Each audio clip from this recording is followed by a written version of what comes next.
Hola a todos y a todas, mi nombre es Carlos Estrada Casarín, soy arquitecto y colaboro en la coordinación del equipo de reconstrucción ITSMO,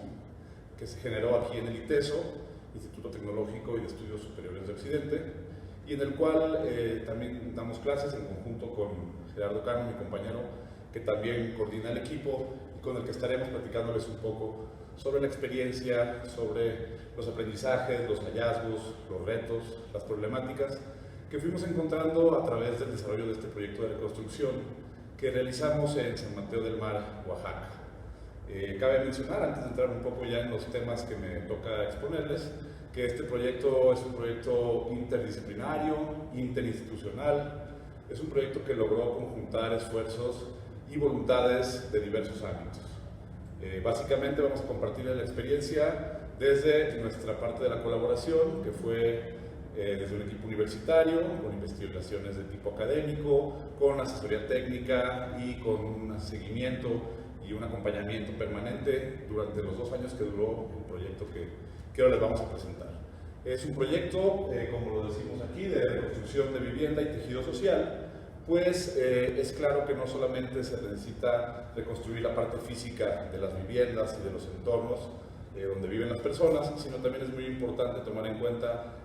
las relaciones entre las personas, entre los grupos y los sectores sociales. Esta parte quizás es la más compleja, quizás es la que presenta más variedades o variaciones entre los diferentes contextos en los que trabajamos todos, y es la que puede tener incluso objetivos o alcances más de mediano plazo. Son proyectos de largo aliento que no se pueden medir en tan corto plazo. De todas maneras, nosotros vamos a platicar un poco lo que hasta este momento hemos detectado, hemos encontrado en ambos aspectos, tanto en la reconstrucción de la vivienda como en la reconstrucción del tejido social.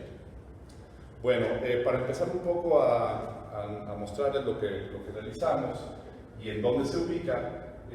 trabajamos en una comunidad que está ubicada en una zona costera, en el sur de Oaxaca, que es un estado del sur de México, y ese lugar tiene unas condiciones climatológicas, geológicas muy específicas que hicieron condicionantes para que, al tener una gran saturación de agua en el suelo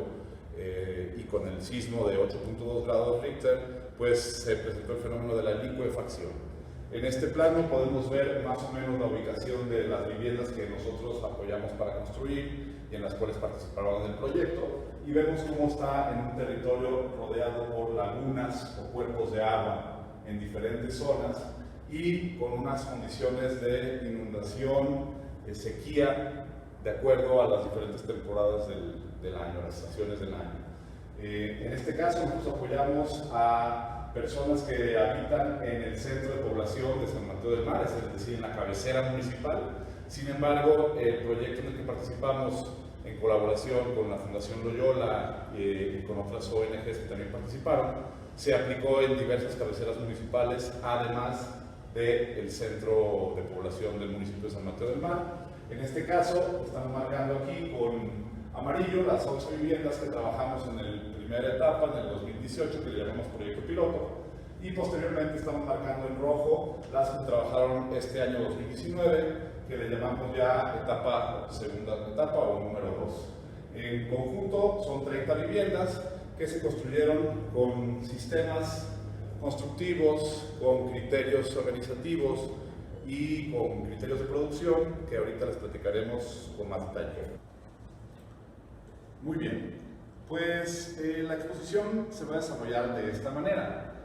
Primero vamos a hablar un poco de la observación y la interpretación que hicimos en los primeros meses de la realidad del hábitat Icots. Es la etnia, el pueblo originario con el que trabajamos, que está en el estado de Oaxaca. Obviamente es muy importante el rescate de las tradiciones culturales y el conocimiento de por qué viven, construyen, como lo hacen. Después hablaremos un poco de los procesos de diseño que llevamos a cabo, cuáles fueron las metodologías, las formas de trabajo, así como la producción de vivienda, de qué manera la emprendimos. Hay algunas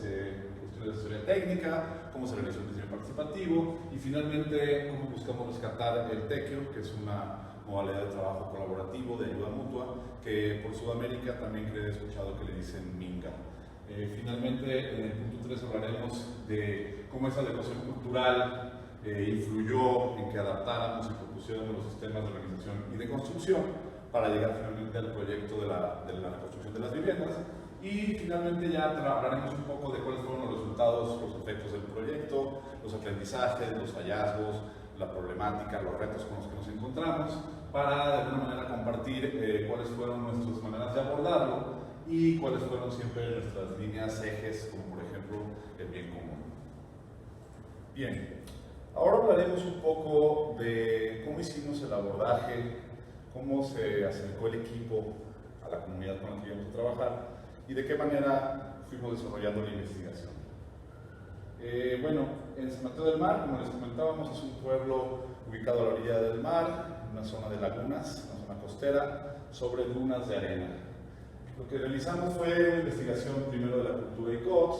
después de la casa en la que viven los iCots. También hicimos una investigación de la casa itzmeña, es decir, en toda la zona del Istmo de Tehuantepec tienen algunas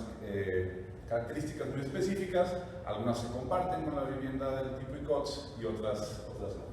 Y finalmente se hizo una ficha de investigación en la que se empezaron a hacer exploraciones técnicas desde la universidad para poder llegar a algunos prototipos que resumieran o integraran los hallazgos encontrados. Bueno, brevemente, ahí podemos ver la ubicación de la zona en la que trabajamos. San Mateo del Mar está en esta pequeña barra de arena entre el Océano Pacífico, la laguna superior y la laguna inferior, que son estas dos lagunas, y el Istmo de Tehuantepec es la parte de México más angosta. En algún momento se pensó en hacer un canal que finalmente se decidió hacer en Panamá, pero bueno, a ustedes puede dar una idea de qué extensión territorial estamos hablando. Del otro lado del istmo se encuentra ya Veracruz y el Golfo de México, y de este lado tenemos Oaxaca. Las poblaciones en las que se inscribe este entorno son Salina Cruz, Tehuantepec y Juchitán, que son las tres principales. Y como les comentaba, en ellas se presentan algunas tipologías de vivienda de tipo itzmeño. Aquí se presentan unos fuertes vientos que cruzan todo el istmo, por lo que tienen que ser resistentes, pero también se presentan altas temperaturas, muchísima insolación y pues obviamente que hay una humedad alta, ¿verdad? Bueno, la investigación que hicimos, me voy a ir un poco rápido, pero es una cultura ancestral que lleva ya varios siglos asentada en ese lugar. Hay teorías que dicen que vienen desde Ecuador o desde Perú navegando, que llegaron a Nicaragua y que después de Nicaragua siguieron navegando hasta llegar a esta costa. Se establecieron, pero fueron luego expulsados o orillados por el pueblo zapoteco, que también venía de los altiplanos centrales de Oaxaca, y por eso ellos quedan en una parte de orilla hacia el mar, de lo cual viene otra parte del nombre, como le mencionan ellos, que le dicen los mareños. Bueno, ellos son un pueblo evidentemente de pesca, tienen mucho camarón, mucho pescado y hay mucha cocina marítima. Tienen una organización social por usos y costumbres, aunque también están inscritos dentro del sistema de la democracia del país de México, pero todavía conservan muchos de sus hábitos y de sus costumbres. La vivienda es una vivienda hecha a base de palma, porque hay muchas palmeras en la zona, hay palmeras de coco, hay palmeras de aceite, hay palmeras reales, hay mucho tipo de palma, y también a veces el carrizo, que son unas pequeñas varas que crecen al borde de los ríos y que también sirven para hacer tejidos en algún tipo de cubrimientos laterales de las viviendas. Como aquí se puede ver, tienen una presencia constante del agua, tienen una convivencia con el agua en la que a veces se inundan, a veces se sube el nivel de las lagunas y a veces regresa a su nivel original. Bueno, luego hicimos un acercamiento a lo que se ha hablado, se ha investigado sobre la vivienda iCots. Hay investigaciones tanto en la UNAM como en otras universidades de México, en las cuales revisamos cuál era la literatura existente. El origen de las viviendas iCots viene de los refugios en el mar cuando se van para la pesca. Cuando van a pescar, los pescadores, coincidentemente, hacen esta serie de construcciones al borde de la playa, en la cual ellos protegen a uno o dos costados sus pertenencias, ahí van depositando el producto de la pesca y se guarecen para descansar después de las jornadas de trabajo. Esta construcción, hecha con madera y palma básicamente, tiene unas condiciones específicas. Todo es con amales, con hilo, que le llaman ellos meca-hilo, hilo de Ixtle, también de fibra vegetal. Todas las estructuras verticales están fijas en el suelo, le llamamos horcones, y tienen una serie de elementos horizontales que van formando lo que es tanto la cubierta de los muros como lo que es la cubierta del techo. Ellos tienen una cosmovisión en la cual la vivienda es como un cuerpo humano. La vivienda tiene partes, tiene costillas, tiene piernas, el vientre es el interior de la vivienda que reguarece a las familias, la puerta es la boca por la cual entran y salen las cosas, las personas.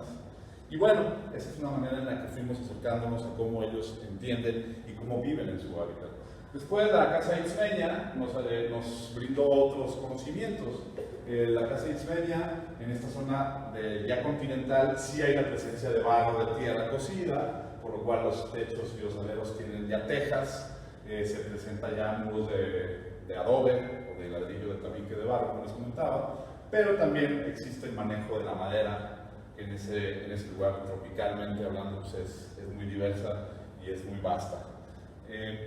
Desgraciadamente, la zona también, como sucede en muchas de las zonas de alta marginación, ha tenido una invasión de presencia de tabique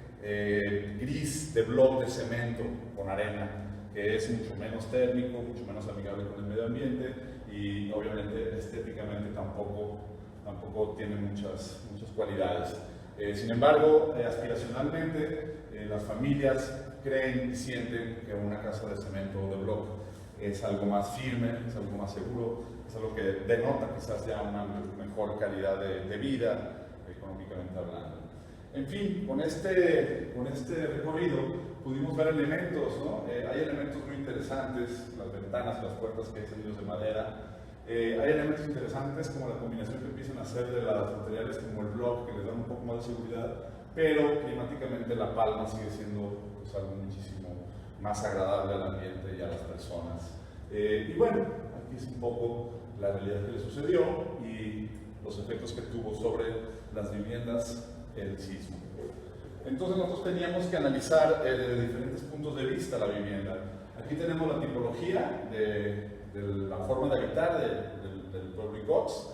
y ellos tienen un solar, le llaman ellos, en el cual van disponiendo elementos constructivos según lo van requiriendo, conforme va creciendo la familia o conforme van teniendo mayores posibilidades. Empiezan casi siempre con una enramada, ¿sí? O con la enramada de la cocina, y casi que ahí tienen la hamaca y ahí van durmiendo, cuando pueden ya construir una habitación un poco más cerrada, que es donde guardan sus pertenencias, donde tienen un poco más de privacidad, y si se puede, bueno, ya van haciendo otros módulos, porque por lo general las familias hijos son grandes. Cuando los hijos deciden emprender ya una vida en pareja, por lo general las parejas viven ahí mismo y se empiezan a generar familias anexas un poco grandes.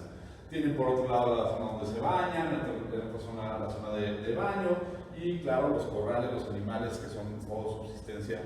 básico, ¿no? Las chivas, las cabras, las gallinas, esos animales de granja que a ellos les ayudan mucho. Bueno, finalmente llegamos a una exploración, esto fue hace 2 años, esto se los muestro como más o menos el punto de inicio en el que estuvo este proyecto. Y bueno, se buscaba que hubiera presencia de cimentaciones un poco más sólidas, que el estudio de suelo que realizó la universidad y los cálculos estructurales le brindaran más seguridad estructural a las viviendas. Se buscaba mantener los elementos naturales como la madera, el carrizo, y se buscaba mezclarlo con algún tipo de materiales para los muros. En ese momento se pensaba en bloque de tierra compactada, por algunas condiciones de ausencia del material necesitado para hacerlas, que es la arcilla, o sea, que no estaba muy cerca ese material, y por otras cuestiones como la técnica para poder generar esos blocks con una máquina especializada, la curva de aprendizaje que tenían que tener las personas que lo iban a operar, se decidió mejor o por otro sistema, que más adelante les comentaré, pero que en base a ese mismo criterio de tener algo de un confort más técnico que el block de arena y cemento, que pues no es muy recomendable. Bueno, luego también se manejó la cuestión de pues, cómo deberían de ser los elementos, cómo deberíamos de trabajar en forma participativa. Se empezaron a generar algunos criterios y finalmente entramos a lo que era ya el programa arquitectónico de la vivienda o los elementos en los cuales se iba a poder dar alcance con los recursos limitados del programa. Hay que recordar que era un programa que estaba financiado a base de donativos y entonces no tenía mucho financiamiento para poder expandir mucho en cuanto a metros cuadrados o en cuanto a alcances de la construcción. Entonces, básicamente, se proponía una zona de dormitorios, una zona de cocina, una zona de estar o corredor, que le llaman ellos, y los baños o duchas que se pudieran anexar de acuerdo a las posibilidades de cada familia. En algunos casos ya existían, en algunos casos no. Bueno, básicamente ese era el partido inicial con el cual pues estábamos más o menos buscando tener unos 50 metros cuadrados construidos, pero casi 80 metros cuadrados con cubiertas. Básicamente esa es la parte del proyecto arquitectónico y de cómo llegamos de la investigación a poder hacer una propuesta de vivienda. Finalmente, hay otro elemento que también nos pareció adecuado mencionar y es la cuestión del cuidado de las energías, de los recursos y del medio ambiente. Se propuso que estas cubiertas pudieran colectar agua de lluvia para así poder brindar a los habitantes pues agua potable casi para uso humano. Se les anexó también un filtro para poder filtrar estas aguas y bueno, eso es lo que en San Mateo del Mar se carece mucho de agua potable y lo vieron con buenos ojos. También se propuso las estufas ahorradoras de leña que conducen el humo fuera de la cocina y evitan problemas respiratorios y tanto como gastrointestinales. Y bueno, son algunas de las aportaciones con las cuales se quería complementar el prototipo que desde ese momento se estaba investigando. Quisiera hacer énfasis en la palabra prototipo, que en nuestro caso nos sirve de modo didáctico para empezar a hacer ejercicios sobre superficies, cantidades, volumetrías. Sin embargo, no creemos que sea la manera en la que se tiene que llegar a trabajar con la comunidad, con los habitantes, sino que con ellos más bien se trabaja ya en un tipo de vivienda y se trabaja participativamente para ir generando las formas y los elementos que la construyen, los vanos, las ventanas, las alturas, las orientaciones, etc. Entonces, para nuestro diseño, el prototipo es una parte embrionaria, que se trabaja en aula con los alumnos, que se trabaja de una manera técnica, pero que ya al tener ya el conocimiento de cómo es ese tipo de vivienda, se transforma en un tipo de vivienda que les platicaré un poco más adelante. También se utilizó una lámina ecológica, Ecolam, que recicla materiales de Tetra Pak, desechos, y que también tiene unas condiciones técnicas muy adecuadas en la primera etapa del proyecto. En la segunda etapa del proyecto buscamos seguir investigando sobre los beneficios de las cubiertas tradicionales y se logró poder hacer un hibridaje que incluyera techos de palma. Creo que uno de los retos más importantes que se le presentó al equipo, y tanto en conjunto como individualmente cada uno de los que participamos en el proyecto, fue lograr comprender cuáles eran los requerimientos que nos presentaban los habitantes, cuáles eran sus modos de solucionarlo anteriormente y cuáles eran las propuestas que nosotros podíamos ofrecerles.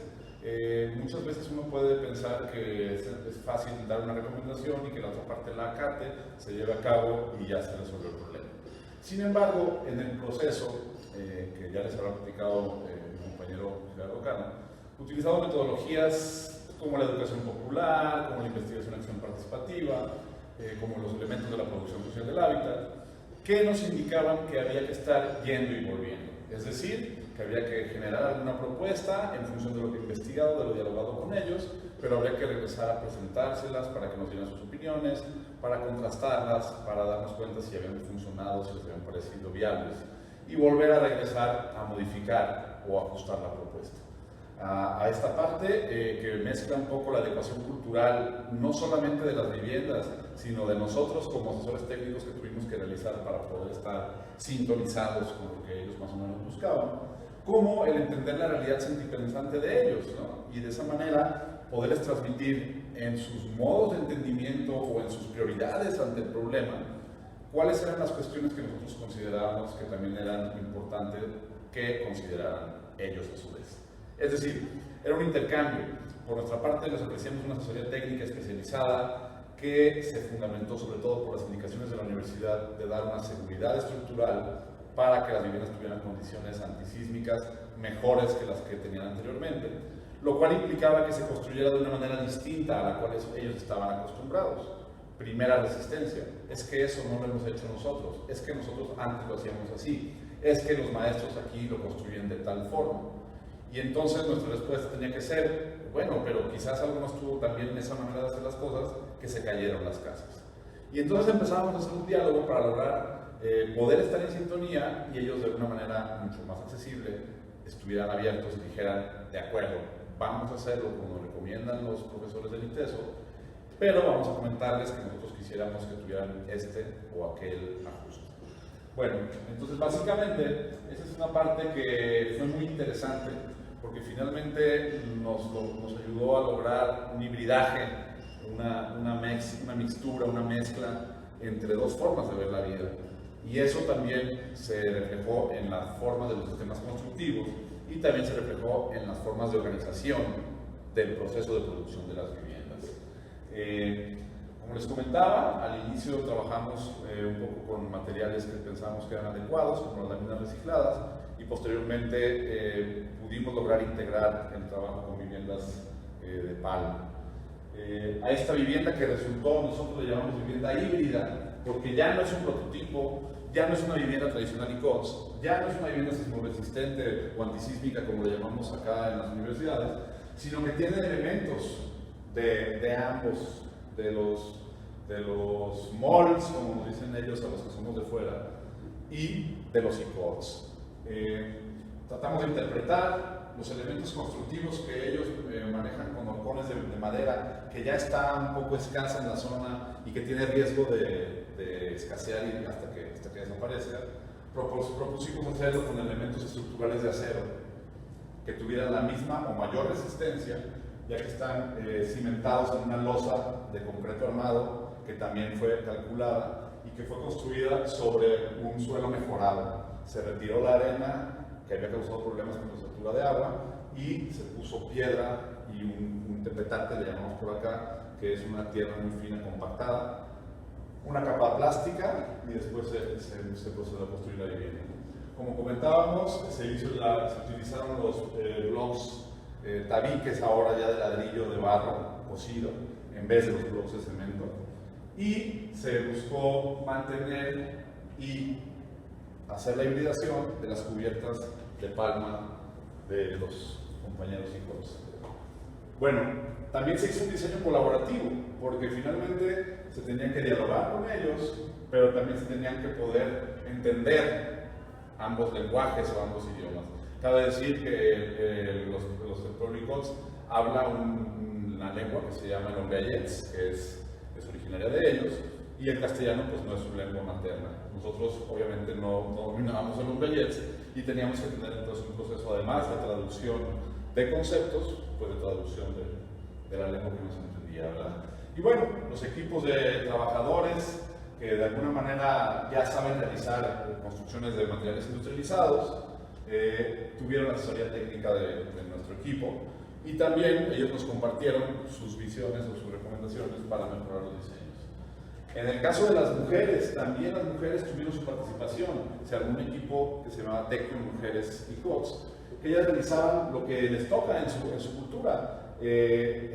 Son el saber de cómo hacer la cocina, el horno comiscal, cómo se preparan las tortillas, cómo se tienen que dar las condiciones del barro blanco que ellos le llaman para poder recubrir este horno comiscal y que se le dé la consistencia para contener el calor. Es algo que solo ellas saben hacerlo y que en su cultura ellas son las que están con la misión de hacerlo. Entonces ellas eran las comisionadas para realizar este trabajo. Mientras los hombres hacían el trabajo que les comentaba ya de cuestiones de albañilería y bueno, tenemos una muestra más o menos del avance de las viviendas con una de las familias con las que trabajamos, Claudio, Magdalena y sus hijos, en algún momento del proceso de construcción de la vivienda. Finalmente, ya para hablar de cuestiones más técnicas, los resultados a los que llegó esta investigación y que se hizo en conjunto con los pobladores y que se construyó en conjunto con los pobladores, es este tipo de vivienda que mantiene el dormitorio o lugar interior, que a veces ellos usan para dormir, pero a veces también ahí ven la tele, o ahí a veces es la sala, aunque muchas veces el corredor es su parte pública, ¿verdad? Una parte un poco más privada, que es para poder tener la ducha o las instalaciones, una bodega, el tinaco, lo que cada quien pueda tener sus requerimientos por ser pescadores, por ser pastores o por la labor y oficio que ellos desempeñan. Y finalmente la adición de esta segunda etapa, que fue un tapanco o altillo, nosotros decimos en México tapanco, que es una parte, en la parte superior, un espacio que también les brinda una ampliación para poder tener otro dormitorio para los niños o las niñas, para tener ahí un lugar de trabajo para alguno de ellos o para guardar cosas, de acuerdo como cada quien lo requiera. Ese fue el resultado al que fuimos llegando. Así más o menos se planteaba la propuesta con ellos en talleres que realizamos, con maquetas para que se pudiera entender, porque bueno, uno de los retos a los que llegamos cuando los arquitectos hablamos en términos gráficos y queremos explicar todas las ideas con rayas, pues nos encontramos que la manera en que lo puede entender otra persona que no tiene una educación universitaria de alzados, cortes isométricos, plantas, etcétera, pues de repente le puede parecer otra cosa lo que estamos dibujando. Y tuvimos varias experiencias en las que al parecer todo quedaba claro, pero al llegar a la realidad, pues no había quedado tanto, ¿no? Entonces por eso se buscó tener mecanismos tridimensionales y también se buscó trabajar con juegos, con cubitos de colores, dibujando en papel y yendo a las casas y midiendo físicamente para poder dimensionar, parando una persona en cada una de las esquinas, dando una idea de aquí quedaría tu casa, no, bueno, la movemos más para acá, aquí te va a entrar el sol por la mañana, en fin, se realizaron varias actividades que permitieron que los habitantes tuvieran muchísimo más claro cómo iba a quedar su vivienda. Finalmente, bueno, la parte técnica, hubo un desarrollo de capacitación, pero no solo capacitación, sino de intercambio de aprendizajes, porque nos encontramos que en la zona hay herreros, hay carpinteros, hay maestros albañiles, hay electricistas, que tienen muy buenas calidades de trabajo y que simplemente tuvimos que coordinarnos, hablar de cómo trabajábamos en este caso, cómo se iban a hacer, cuáles iban a ser los criterios, y trabajamos muy bien, con condiciones de seguridad a veces no muy recomendables, pero fuera de eso creo que todo lo demás se cumplió bien. Ellos, los maestros tejedores, es un conocimiento ancestral, pues tienen una concepción distinta que la de nosotros, de los andamios, ¿verdad? Por ejemplo, aquí, este bambú es un andamio. Solo requieren colgar este bambú con una cuerda y con eso ellos van, quizás con el criterio de cómo van limpiando los vidrios de los edificios, van bajando ese pequeño andamio y van haciendo ya el tejido final de la cubierta. Aquí tenemos a la cuadrilla de compañeros maestros tejedores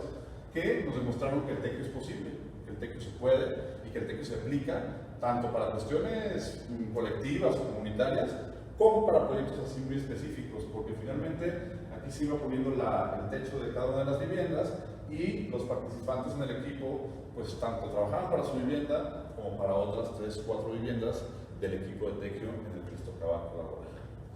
Bueno, finalmente el resultado que todos nos llena de satisfacción, nos da alegría, nos rompe un poco la garganta en lágrimas cuando llegamos es ver que, bueno, que ahí está María Luisa y Daniel con su vivienda, están felices, que están ya haciendo planes, ya viendo cómo la van a decorar, dónde van a poner cada cosa, y bueno, con un respeto total a los trabajadores y a los arquitectos que hemos estado ahí, pero también con unas ganas de que ya, ¿no? Ya terminen para que ya podamos empezar a disfrutar de nuestra nueva vivienda. Aquí la ponemos porque resume un poco lo que les platiqué en todo el trayecto de la charla. Pues es una vivienda que toma en cuenta el entorno, que dialoga con el medio ambiente natural, que de ahí se suministran algunos de sus materiales y que por otro lado pues brinda una seguridad técnica suficiente para que en caso de un sismo siguiente, si no hay ninguna estructura que pueda ser totalmente resistente, por lo menos sí brinda la seguridad de que no va a haber una fractura total, un desplome total que afecte sus vidas o la integridad de sus familiares. Como decíamos, aquí alcances a salir, están diseñadas las viviendas para que quizás tengan un movimiento, una flexibilidad que les dé la capacidad a sus habitantes de poder salir y ponerse a salvo en un futuro sismo. Esperemos que no vuelva a suceder. Bueno, este es un poco lo que les queríamos compartir. Por parte del equipo, es un equipo muy amplio, hay muchas personas que han colaborado en este proyecto. Como siempre, pueden quedar algunas omisiones involuntarias, pero lo que quisiéramos compartir es que se ha hecho gracias a voluntades y a intereses de muchos niveles. Ha habido alumnos recién egresados, compañeros, profesores, docentes de la universidad, ha habido profesionistas que ya están desarrollando sus capacidades en el ámbito profesional, ha habido otras universidades con las cuales se pudo tender puentes y se pudieron realizar algunas cosas. Los mismos egresados del ICIA, de la UNC, que es otra universidad jesuita que está en Oaxaca, que fueron fundamentales para ayudarnos a trabajar, porque fueron los que nos abrieron la puerta. Francisco y Aníbal, que son dos grandes amigos, ahora compañeros. Y bueno, diferentes proyectos estudiantiles en el ITESO, en la Ibero, en fin, son muchísimos los que han participado. Finalmente, bueno, en esta colaboración que tenemos con la cátedra, esta colectiva que estamos desarrollando, con el gusto de la invitación de la profesora Mariana Net, obviamente de Enrique Ortiz y todos y todas las que participamos en la red de Hábitat International Coalition. Bueno, sería todo por mi parte, agradezco su atención y quedamos al pendiente para cualquier duda, comentario. Creo que por ahí se estarán mandando nuestros datos de contacto. Hasta pronto.